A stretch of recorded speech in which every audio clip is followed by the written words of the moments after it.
여러분 안녕하십니까? 글로벌 인사이트 정혁진입니다. 한 주간의 글로벌 이슈를 몰아보는 주간 글로벌 인사이트 12월 셋째 주 글로벌 키워드입니다. 지금 만나보시죠.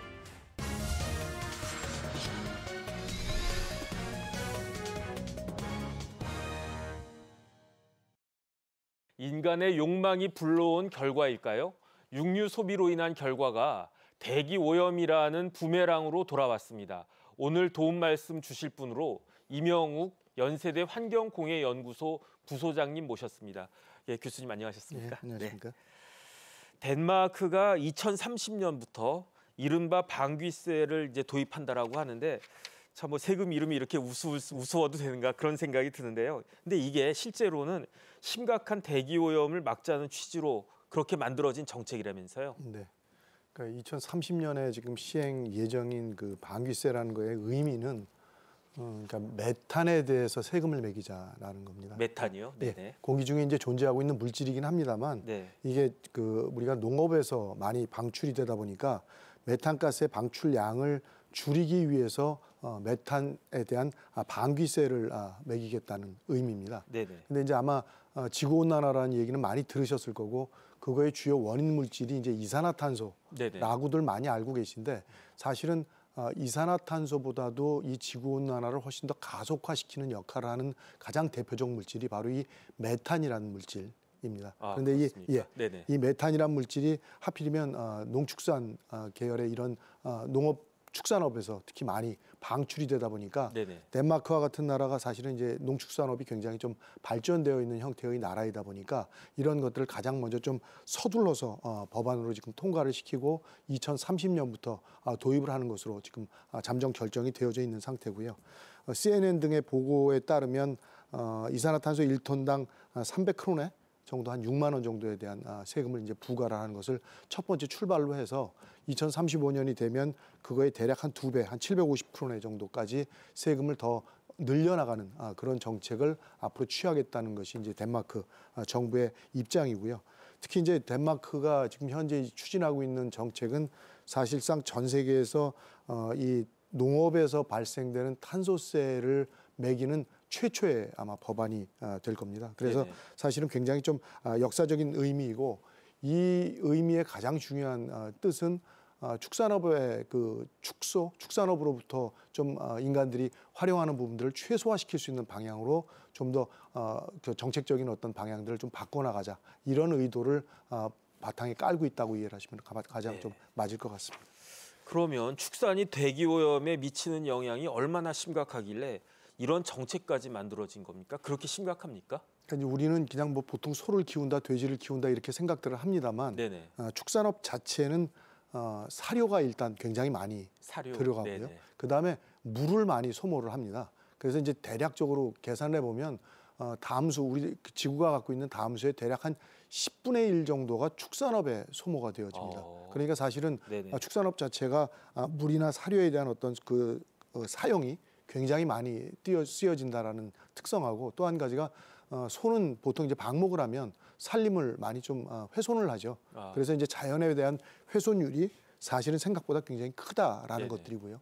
축산 과정에서는 또 폐기물이 굉장히 많이 발생을 합니다. 그러니까 이제 뭐 대변도 많이 보고 그러다 보니까 이제 폐기물이 굉장히 많이 방출이 되어지고 뭐 사람도 마찬가지지만 축산업에서도 역시 트림이나 방귀를 많이 낍니다. 그러니까 이 양이 사실 우리가 생각하는 것보다 굉장히 많이 나오고 있다라는 거고요. 또 한 가지 이제 뭐 죽거나 이러면 사체 처리까지의 폐기물까지 문제가 되다 보니까 사실 이 그 사육하는 소로만 계산을 해서 온실가스의 총량으로 계산해 보면 전 세계에서 지금 온실가스를 제일 많이 방출하는 나라가 중국이 1등입니다.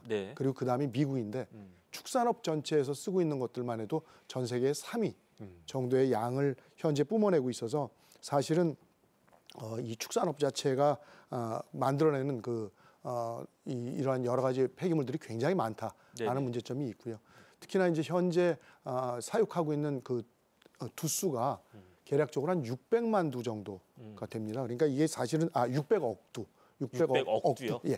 그러니까 이제 사실은 뭐 인구 수에 비해서도 한 100배, 10배 이상 많은 전체 숫자를 차지하고 있다 보니까 이러한 부분들이 굉장히 좀 많이 문제가 돼서 이미 이제 유엔 기구에서도 이제 기후 변화에 대한 그 담화문을 발표하면서 이런 메탄을 줄여야 될 부분들로서 축산업에 대한 것들을 계속해서 좀 강조를 하고 있고, 그 안에서 발생되는 여러 가지 이 메탄 가스에 대한 발생을 줄여나가는 것이 가장 중요한 문제점이라고 지금 부각을 시키고 있는 상황들입니다. 네. 예.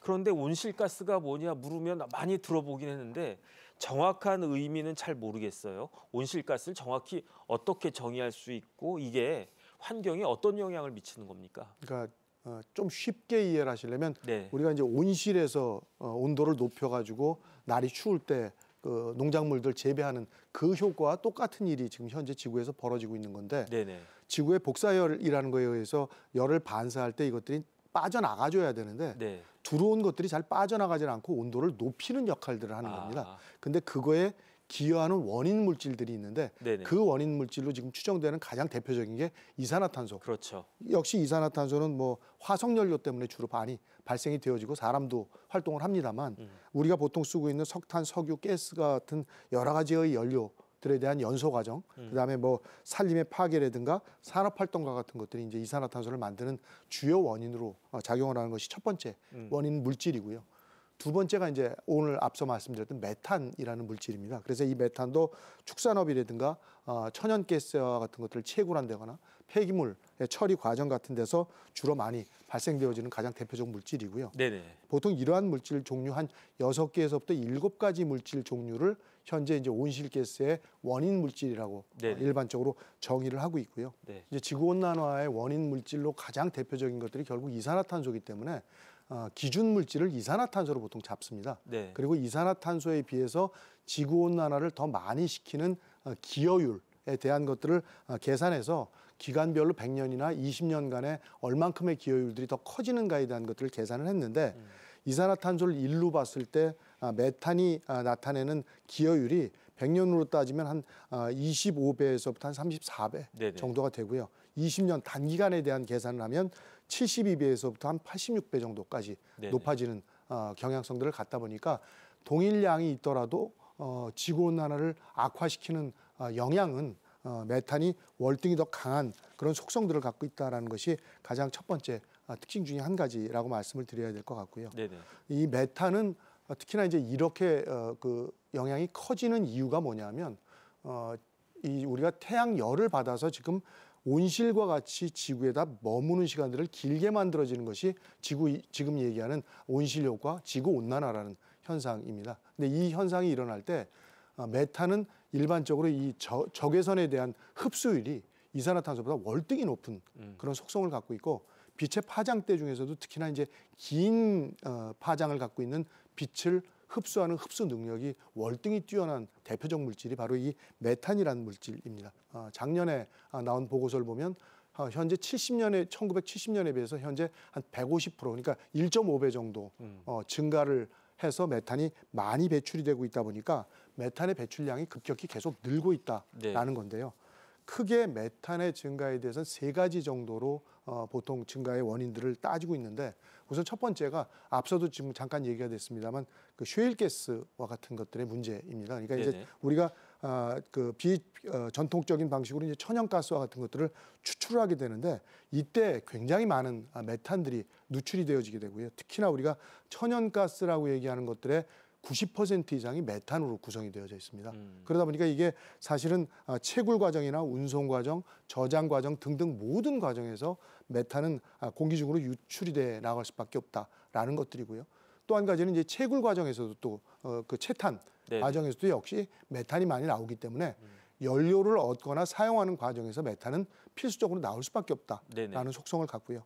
두 번째가 이제 앞서 말씀드렸던 탄소세와 연관된 축산업 부분인데, 이건 역시도 지금 육류 소비량이 이제 급격히 늘어나고 있고 네. 뭐 전 세계에서 아르헨티나 같이 이제 아주 소를 굉장히 많이 먹는 나라들이 있다시피 전 세계적으로 이 반척 추동물에 대한 수요량들이 급격히 늘어나고 있어서 식습들이 많이 바뀌어가고 있다. 이것들이 이제 두 번째의 문제고, 메탄의 발생의 또 한 가지의 문제는 폐기물 쪽입니다. 그러니까 이제 쓰레기와 같은 것들을 매립을 해서 썩히게 되면 부패 과정에서 이런 것들이 많이 방출이 되는데 그런 것들의 가장 대표적인 것들이 메탄이 발생이 되기 때문에 이러한 세 가지의 큰 이유 때문에 공기 중의 메탄들이 계속 늘어나고 있다라고 보시면 될 것 같습니다. 네, 사실 지구 온도가 높아지는 거를 저는 몸으로 체감을 했는데 네.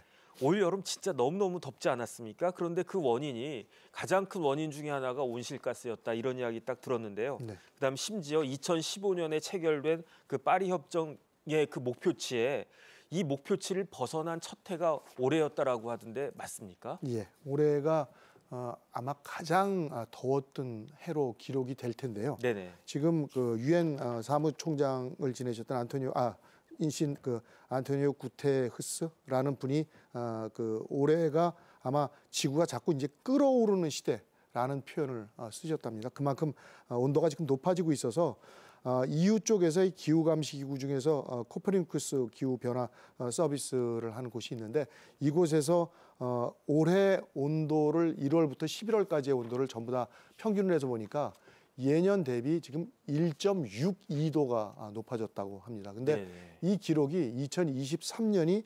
1.48도였었습니다.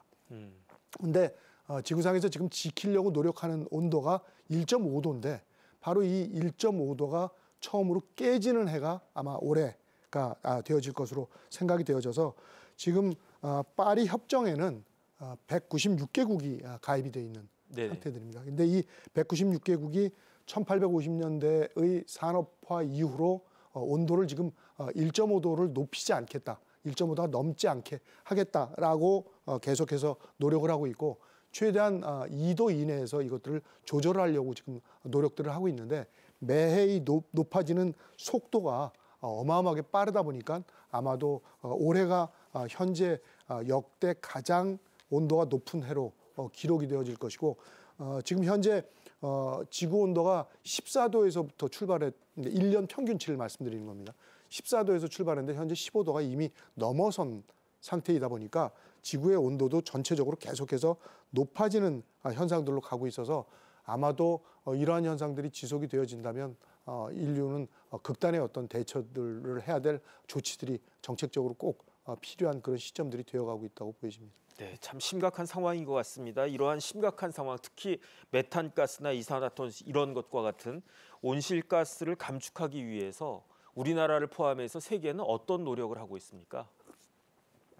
현재 이제 기후 변화에 관한 정부 간 패널이라는 IPCC라는 것이 지금 세계 기상기구하고 유넵에서 같이 공동으로 1988년도에 이런 기구들을 만들었습니다. 그래서 전 세계의 모든 국가들이 2050년까지는 탄소 중립을 이룩하자라고 지금 협의를 하고 있습니다. 즉 탄소 배출량을 생산되는 양하고 줄이는 양을 동일하게 만들어서 넷제로라고 보통 표현합니다만, 넷제로요. 예, 탄소 배출량을 생산한 양에 비해서 줄일 수 있는 양으로 제로의 상태로 만들자라는 것들을 현재 전 세계적으로 추진하고 있어서 2021년에 이제 파리 협정 이후에 2050년까지 이런 탄소 중립에 대한 것들을 지금 지속적으로 추진하고 있고 그 중에 뉴질랜드나 덴마크나 스웨덴, 영국, 프랑스, 헝가리 같은 국가들은 이미 탄소 중립을 법으로 채택을 한 국가들도 있고 또 우리나라뿐만이 아니라 많은 전 세계 국가들이 이러한 일들에 지금 동참을 해서 탄소 중립에 대한 것들을 추진을 해나가고 있는데 결국 탄소 중립의 가장 핵심이 될 수 있는 내용들은 에너지에 대한 부분들이 있겠고요. 두 번째가 산업 쪽에 대한 것들, 그 다음에 수송, 폐기물, 그리고 오늘 앞서 말씀드렸던 농축산물에 대한 부분들을 줄여서 기본적으로 배출량을 일단 줄이자라는 것 하나 하고 또 한 가지는 결국 이제 자연이 흡수해 줄 수 있는 양을 늘리려면 산림량을 더 확보해야 된다라는 것들입니다. 그래서 자연에 대한 상태를 좀 더 늘려나가는 일들을 하자라는 쪽으로 목소리를 높이고 있고요. 특히 이제 우리나라 같은 경우도 산업 쪽에서 기후 변화에 대한 기여율이 대략 한 37% 정도를 차지하고 있습니다. 그 중에서도 특히 철강, 시멘트나 석유화학과 같이 에너지를 이제 많이 쓰는 산업들이 이제 여기에 가장 대표적인 산업들이라고 말씀을 드릴 수 있는데 이러한 산업들이 대부분 다 지금 저탄소로서의 전환 그다음에 에너지 효율에 대한 향상시키기 위한 노력들, 그리고 순환 경제에 대한 부분들을 더 강조를 하고 있어서 아마 이런 것들이 좀 더 빨리 당겨질 수 있는 방법들을 찾고 있고, 또 한 가지는 이제 에너지에 대한 부분에서는 역시 천연 에너지라고 그러는 풍력이나 태양력 등에 대한 것들을 많이 늘리고 화석 연료에 대한 사용량을 최소한으로 줄여나가는 노력, 아마 이런 것들이 가장 대표적인 노력으로 지금 기울여지고 있어서 아마 우리나라도 이 부분에 대한 것들을 가장 좀 강조하고 있는 그런 상황들이라고 보시면 될 것 같습니다. 네, 알겠습니다. 그 온실가스를 줄이기 위해서 개인과 기업 그리고 국가에 이르기까지 모두의 노력이 필요할 것 같습니다. 지금까지 도움 말씀에 이명욱 연세대학교 환경공해연구소 부소장님이셨습니다. 교수님 오늘도 감사합니다. 예, 감사합니다.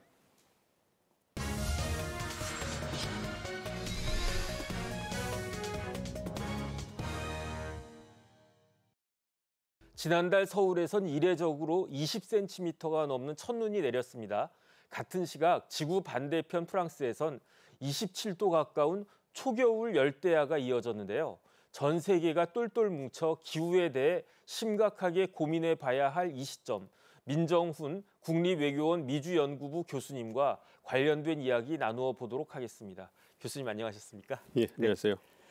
유엔 기후변화협약 당사자 총회, 당사국 총회, COP라고 하죠.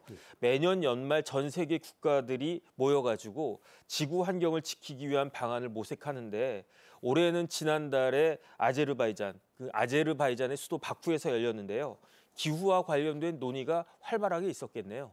그래서 예상만큼 활발한 논의는 없었던 것 같아요. 네, 그렇습니까? 예, 보도에 나온 것처럼 올해가 네네. 어떤 그 지구 온도를 관측한 그 역사상 가장 더운 한 해였다 이렇게 보도가 나오고 있는데요. 그러니까 올해 1월부터 11월까지 지구의 평균 온도를 측정해 보니까 산업화 이전보다 1.62도가 높았다는 겁니다. 그러니까 이 파리 기후 협약 변화협약 당사국 총회에서 2015년에 그러니까 기후 변화로 인한 재앙을 막기 위해서 지구의 연 평균 기온이 1.5도가 넘지 않도록 노력하자 이러한 그 합의문을 채택을 했는데 그러한 기준을 넘어버린 거죠. 그래서 역대 가장 더운 한 해였다 이렇게 말씀을 드릴 수 있겠는데 그렇기 때문에 아무래도 기후변화에 대한 경각심이 높아진 것이고 그렇기 때문에 이번 유엔 기후변화협약 당사국 총회에서 활발한 논의를 통해 가지고 기후변화에 대응하는 국제사회의 목소리가 모아질 거라고 예상을 했는데 안타깝게도 그러지 못했어요. 네네. 가장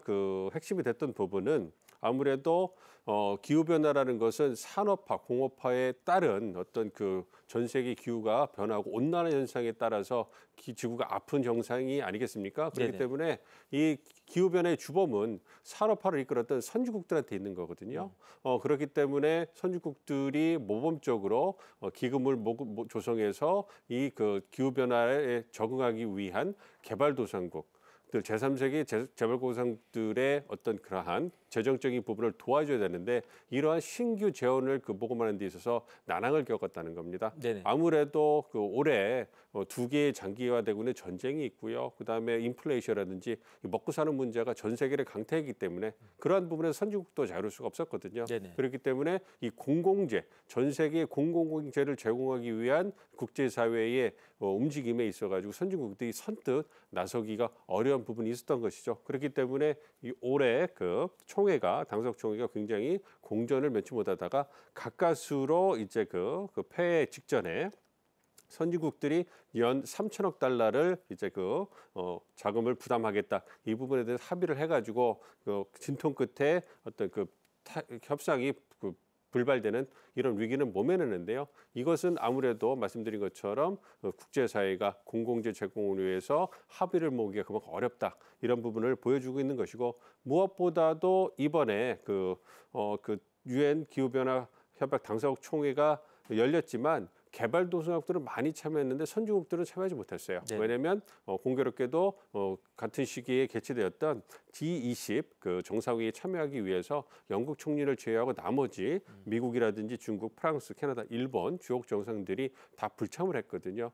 그만큼 아무래도 이제 기후 변화에 대한 어떤 그 선진국들의 열의가 예전 같지 않다 이 부분을 보여주고 있는 것이고 그 와중에 가장 주목을 받았던 것은 미국 선거를 통해서 트럼프 전 대통령이 재선됐잖아요. 근데 그 트럼프 전 대통령은 잘 알려진 것처럼 기후 변화를 부인하는 분이란 말이에요. 그렇기 때문에 바이든 행정 말기에 과연 이렇게 국제사회가 모여서 기후 변화에 대한 합의를 하는 것이 지속성이 있을 것이냐 이런 의구심이 크게 들었고 그러한 분위기도 반영된 것이 아닌가 이렇게 생각하고 있습니다. 네. 그런데 기후 위기가 우리 코앞에 와 있다. 이거는 실감하고 있는 거 아니겠습니까? 그런데 왜 이렇게 선진국들은 하나마나한 원론적 이야기만 하는가? 왜 이렇게 미온적인가? 어떻게 생각하십니까?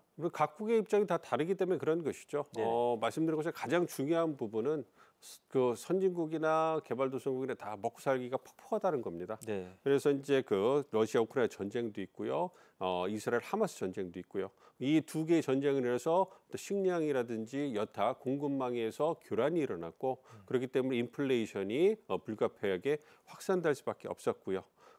그런 부분에서 이제 자국의 경제를 유지하기 위한 각국 정상들의 노력이 이제 굉장히 집중될 수밖에 없는 상황이었습니다. 그리고 그러한 경제적 어려움을 반영했기 때문에 올해가 전세적으로 선거의 해라고 알려졌거든요. 그런데 올해 그 선거 결과를 보면 어떤 국유 성향에 뭔가 좀 그 문을 걸어 담그고 자국의 이익을 극대화하려는 극우 성향의 정당들이 굉장히 득세한 그러한 한 해라고 볼 수가 있거든요. 그러한 부분은 말씀드린 것처럼 어려운 경제 상황을 이제 반영하고 있다 이렇게 말씀을 드릴 수 있겠고요. 그리고 무엇보다도 지난 11월에 실시가 됐던 미국 선거가 가장 많은 관심을 받았잖아요. 그랬죠. 그리고 잘 아시는 것처럼 기후 변화를 부인하는 트럼프 전 대통령이 재선에 성공했기 때문에 이 부분에서 기후 변화의 미래가 굉장히 불투명하다. 이렇게 평가가 나오고 있는 상황입니다. 아무래도 트럼프 전 대통령 같은 경우에는 기후 변화를 부인하고 그리고 이제 그 기후 변화를 위해서 뭔가 세계 각국들이 힘을 모아가지고 재원을 모금하고 보조금을 지급을 통해 가지고 값싼 화석연료 에너지에 비해서 좀 비싼 친환경 에너지를 개발하고 상용화하는데 힘을 모아야 되거든요. 기간이 필요한 부분인데 그 부분을 참고 기다려주면서 뭔가 함께 역할과 기여를 해줘야 되는데 이 부분을 부인하고 있는 거예요. 그래서 트럼프 전 대통령 같은 경우에는 미국의 이익이 우선이다. 그래서 미국의 경제를 활성화하고 미국 내 일자리를 창출하는 게 보다 중요하기 때문에 기후변화에 대응하기 위한 보조금을 지급한다든지 세금 감면한다든지 이런 기조를 보였던 바이든 행정부 시절의 정책은 모두 다 급격한 변화를 가져올 수밖에 없을 겁니다. 그렇기 때문에 우리가 우려하는 것처럼 전기차 보조금이라든지 배터리 보조금, 세금 감면 정책 이런 부분에 있어서는 상당한 변화가 있을 거라고 생각을 하고 있고요. 이와 더불어서 주목을 받고 있는 게 이제 에너지 정책입니다. 말씀드린 것처럼 트럼프 대통령은 값싼 에너지를 미국 내 공급하는 것이 미국 산업의 경쟁력을 국제사회에서 확보하는 굉장히 중요한 초석이다 이렇게 보고 있기 때문에 드릴 베이비 드릴 이 얘기에서 나오는 것처럼 미국 내 어떤 화석연료, 석유라든지 천연가스 시출을 굉장히 확대해가지고 미국 내에다 값싼 에너지를 안정적으로 공급하는 걸 최종 목표로 하고 있습니다. 그리고 미국 내 미국 내 안정적으로 에너지를 공급한 다음에 그것이 추가분이 있다면 수출을 통해 가지고 미국의 이익을 이제 담보하는 이런 정책을 쓰고 있기 때문에 물론 트럼프 대통령도 친환경 에너지, 전기차라든지 아니면 풍력, 태양열, 그리고 원자력 이런 부분에 대해서 필요하면 생산하겠다, 발전시키겠다 이런 얘기를 하고 있지만 누가 봐도 이러한 친환경 에너지보다는 화석연료 에너지를 활성화하는데 방점이 찍힐 것 같고요. 아무래도 이러한 환경을 규제하거나 무슨 에너지 정책하는 수장들이 다 친환경 에너지보다는 화석연료를 중시하는 그런 재계 인사들이 들어올 거기 때문에 그러한 정책, 화석연료를 중시하는 정책이 트럼프 2기 행정부에서는 보다 활성화될 거다 이렇게 예상을 하고 있습니다. 네, 이렇게 된다라고 하면 이 기후변화 협약 자체가 과연 존립이 계속될 수 있을까 걱정이 좀 되는데요.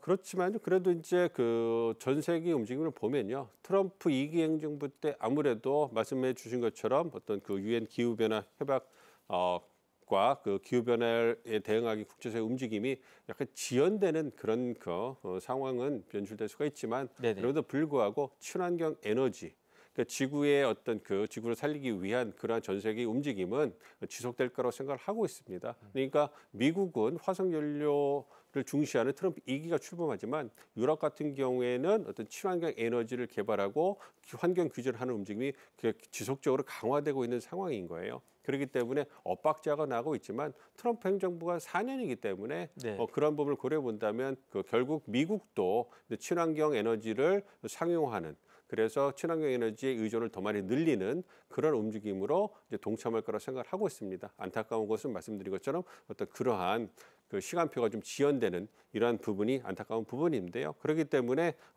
향후 4년 동안의 유엔 기후 변화 협약이라든지 파리 기후 협약이라든지 이러한 국제 기구들이 어떤 그 모멘텀을 약간은 상실하는 그러한 상황을 맞이할 수 있겠습니다만 전반적으로 중장기로 본다면 말씀드린 것처럼 어떤 친환경 에너지로 전환되는 그러한 움직임은 대세이기 때문에 그러한 부분에서는 큰 우려는 하지 않을 거다 이렇게 생각을 하고 있습니다. 네, 그런데 이제 우리나라는 아무래도 미국의 영향을 굉장히 많이 받지 않겠습니까? 그러면 그 트럼프 2기의 기후 정책이 우리나라에 구체적으로 어떻게 영향을 미칠 수 있을까요? 아무래도 우리 기업 같은 경우에는 트럼프 2기 행정부의 출범에 대해서 굉장히 많은 긴장과 우려를 하고 있는 상황입니다. 네네. 왜냐하면 잘 아시는 것처럼 어떤 인플레이션 감축법이라든지 이제 반도체법 이런 걸 통해 가지고 친환경 에너지 혹은 더 미래 먹거리 산업에 대해 첨단 기술 산업에 대해서 미국 내 투자를 천문학적인 그 미국 내 투자를 했거든요. 그래서 그런 부분에 있어 가지고 미국 시장의 상승성을 고려해 가지고 많은 한국 기업들이 미국 시장에다가 투자를 하고 미국 내 생산 시설을 만들기 위해서 막대한 돈을 쏟아 부었는데 그러한 기조가 트럼프 2기 행정부 들어와 가지고 바뀔 수 있다. 이러한 뉴스가 나오니까 굉장히 긴장하고 있는 것이죠.